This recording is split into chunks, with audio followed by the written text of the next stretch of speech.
Carrying on where we left off in the previous session, there is a rather grim silence. This is after the king stops speaking, during which the king looks around in vain, means uselessly, without getting what he wants, without failing to get the expected result, for some encouraging response. Lysistrata, severely. Your Majesty's private affairs do not concern us in any case.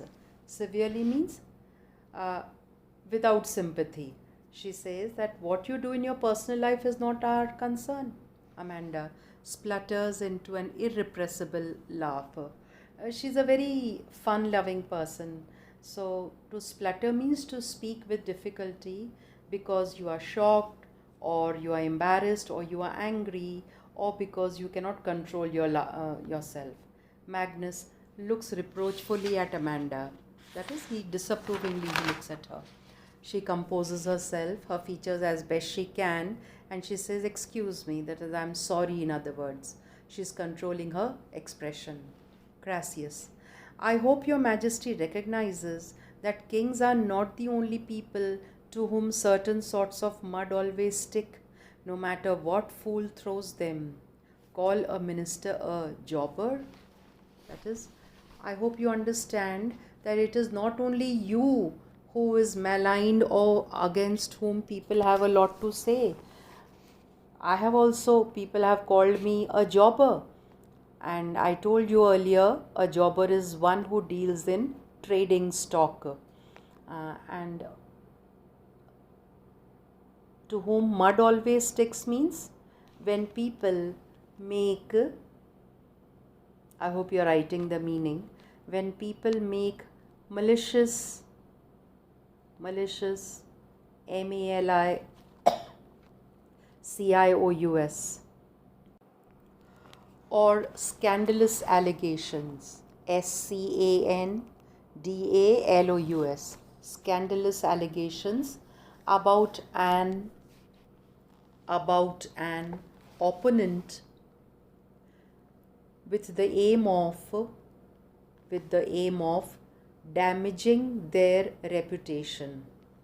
Damaging their reputation.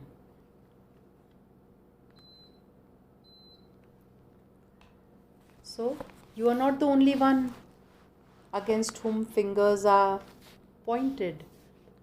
I have been called a jobber, and Balbus adds, or a bungler, and bungler means a person who is incompetent or one who makes foolish mistakes.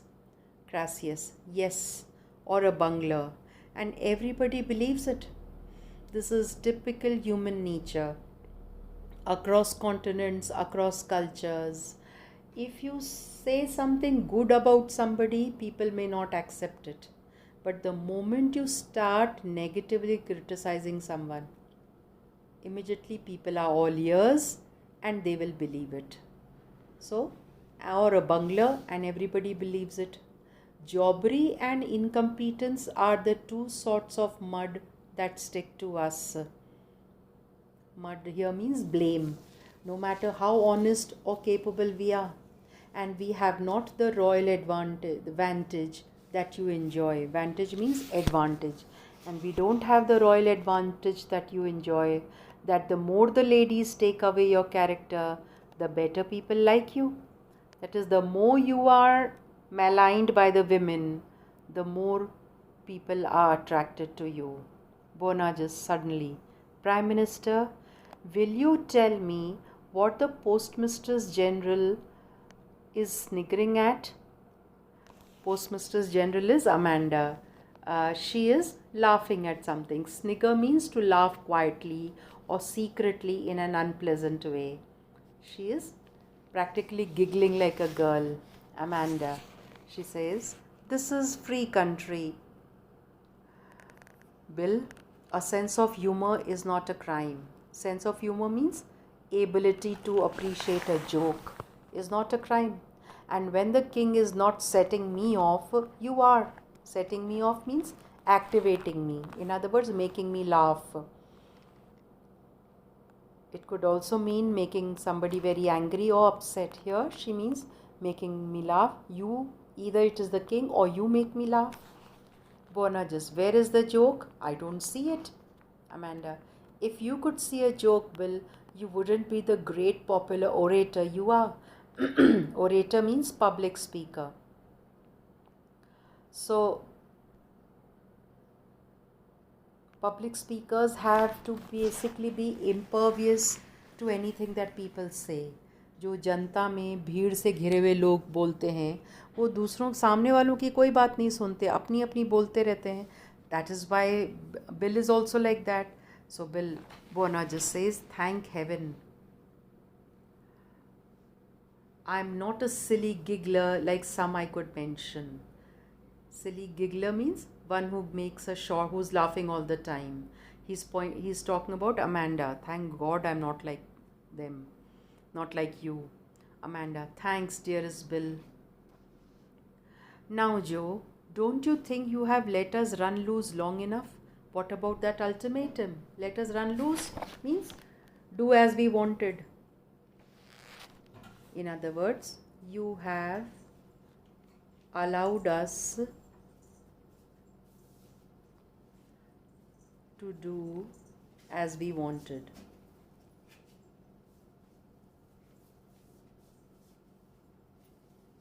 So, what about the ultimatum? Magnus shaking his head at her. Traitor. See, up till now, Amanda was supporting the king. Suddenly, she turns to the Prime Minister and reminds him about the ultimatum. Proteus is very smart. He says, I am in no hurry. His Majesty's speeches are very wise and interesting. And your back chat amuses both you and him. So, back chat means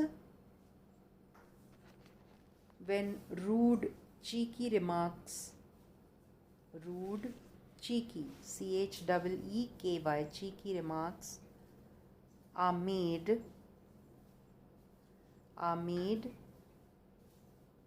in reply to someone in authority.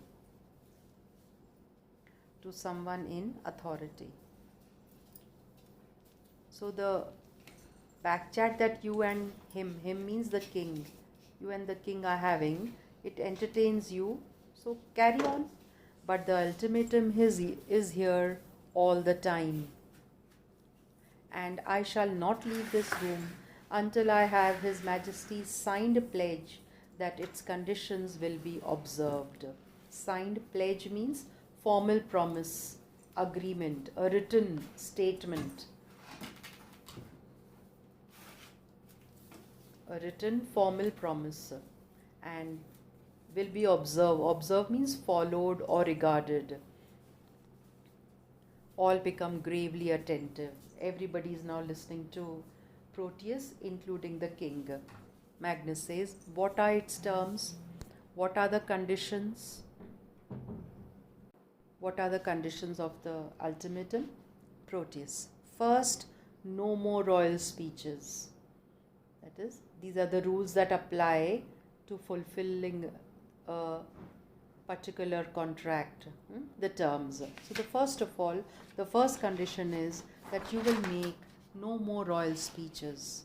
Magnus, what? Not even if you dictate them? Not even if my speech has been written by you? Has been written by you? Even then I can't make any public speech? Proteus, not even if we dictate them. Dictate means to write or tell someone what to do. So you will not make any public speech ever. Your Majesty has a way of unrolling the manuscript and winking. Unrolling means to open from a rolled position. To open from a rolled position. And manuscript means a copy of a book or before something is printed, and you wink. This is his behavior. He winks at the public and the public is delighted by whatever the king wants to say. They eagerly await the speeches that are made by him. Magnus, winking. So, do I ever wink? You know what I mean? The best speech in the world can be read in such a way as to set the audience laughing at it. That is, even the best speech in the world, if the speaker or the reader reads it in a particular way, so in future no speeches. In other words, the king reads those speeches as if he's making fun of the cabinet. Magnus. So in other words, you want a dumb king. Dumb king means without a voice, a voiceless king, a king who never speaks a word. Of course, we cannot object to such speeches as we declare this foundation stone well and truly laid, and so forth. You can make these formal inaugurations, etc. Other than that, nothing else. But politically, yes, a dumb king. You are not permitted to make any political statement. So, Pliny, to soften it, he says you will be a constitutional king.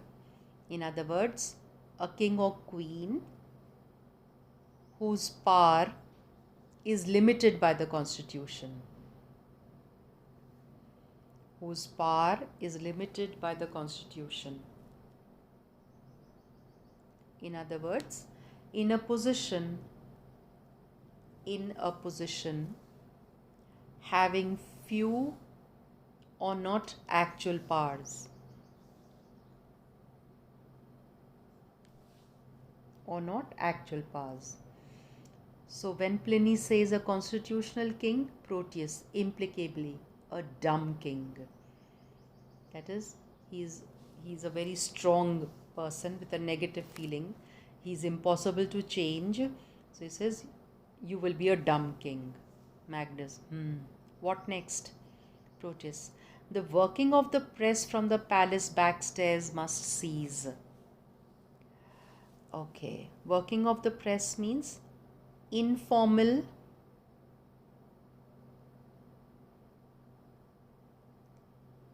leaking of news. Informal leaking of news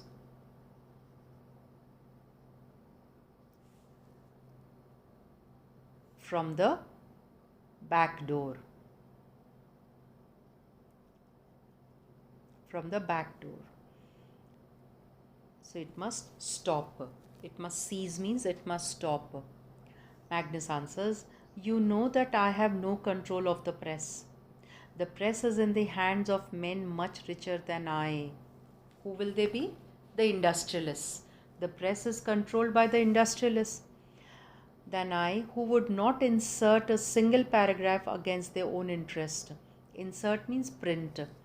And those rich men would never print a single paragraph which would not be in their own interest unless and until it was not favorable for them. Even if it was signed by mine own hand and sent to them with a royal command, even then the press will print only what it deems fit. I have no control over them.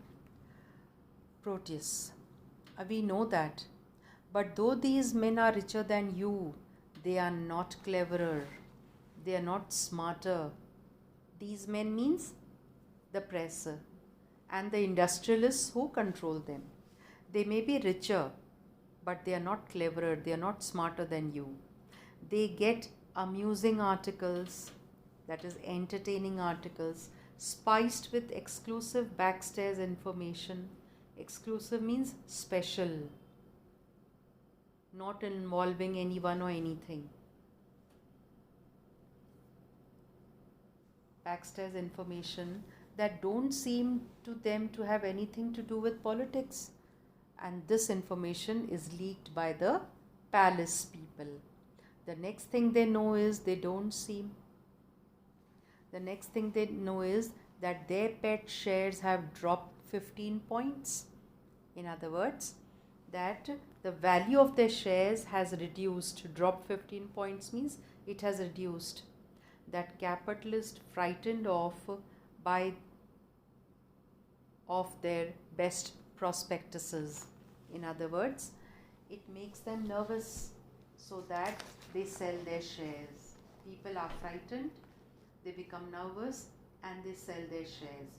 And when shares are sold in large numbers, the value drops even more. The value of each share drops even more. Their best prospectuses. Prospectuses means stock exchange. It is a document issued by the stock exchange which gives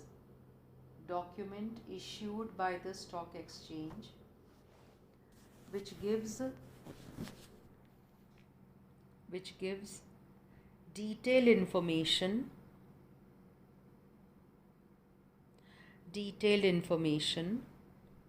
about stock offerings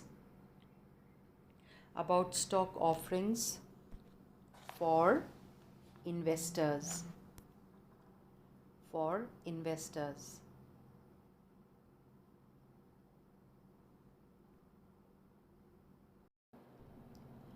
And that some of the best measures in our party program are made to look like city jobs. City jobs means very easy. It seems as if our work as politicians is very easy. This is what the article means to say. So Magnus questions, am I supposed to write these articles? Am I the writer? Nicobar answers, your man Sempronius does. Sempronius is one of the secretaries of the king. If you remember, we met him and Pamphilus at the very beginning of the play. So, your man Sempronius does. I can spot his fist out of 50 columns. Spot means recognize, and fist here means style of writing for the newspaper column. I can see it, I can recognize it among 50 columns of the paper. Crassius, so can I. When he is getting at me, means when he is attacking me, he always begins the sentence with singularly enough. Singularly enough means remarkably, means in an unusual way. Pliny chuckling, that's his trademark. Singularly enough. Trademark means identifying style. That is his identifying style. Magnus, is there to be any restriction on the other side? All the points you have said are for me. All the restrictions are for me. Is there going to be any control on the other side? Other side meaning the cabinet. I have noticed, for instance, that in a certain newspaper which loses no opportunity of disparaging the throne, the last sentence of the leading article almost invariably begins with the words once and for all. Disparaging means to degrade something or somebody, to put something down, किसी को एक तरीके से बेइज्जत करना. And here the throne means the king. Whenever there is a newspaper article in which the king is being criticized, the last sentence of the leading article almost invariably, usually without fail, begins with the words once and for all. Whose trademark is that? Whose once and for all means finally, as a last warning. Whose typical style of writing is that? Trademark means typical style. Is that? Proteus says, mine, it is mine. Magnus, frank, Mr. Proteus. That is, you are very frank, Mr. Proteus. Proteus, I know when to be frank. I learnt the trick from your majesty. You taught me. Just then Amanda tries not to laugh and Magnus scolds her. Amanda, what is the joke now? I'm surprised at you. Why are you laughing? So Amanda says, Joe and Frank? She doesn't believe this. When I want to find out what he's up to, I have to come and ask your majesty. That is, even I, as a member of the cabinet, don't know many times what the PM is up to, what the Prime Minister is up to. And when I want to find it out, I have to come and ask you. Leicester adds, that is perfectly true. In this cabinet, there is no such thing as a policy. Basically, the cabinet lacks unity. Every man plays for his own hand.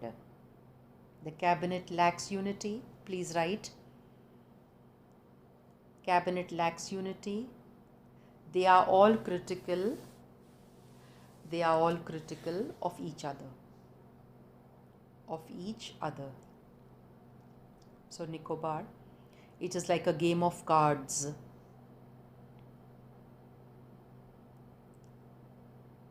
Balbus, only there are no partners. In other words, each one has to fight his own battle. Each one has to look out for himself. Lysistrata, except Crassus and Nicobar. These two, they are perhaps friends. They think alike. They may also be partners. Only they are together. Pliny starts laughing. Good, Lizzie. Nicobar, what do you mean? Lysistrata says, you know quite well what I mean. When will you learn, Nicobar, that it is no use trying to browbeat me? Browbeat me means defeat me in an argument. You cannot threaten or frighten me. You cannot try to defeat me.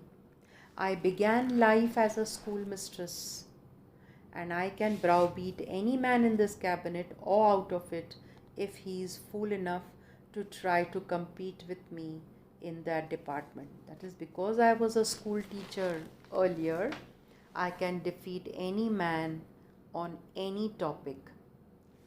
Bonages, order, order. Cannot the Prime Minister check these unseemly personalities? Check means control. Can't the Prime Minister control these unseemly? Unseemly means these indisciplined people. Personalities here would mean people, members of the cabinet. Can't you control them? So Proteus answers, they give me time to think, Bill.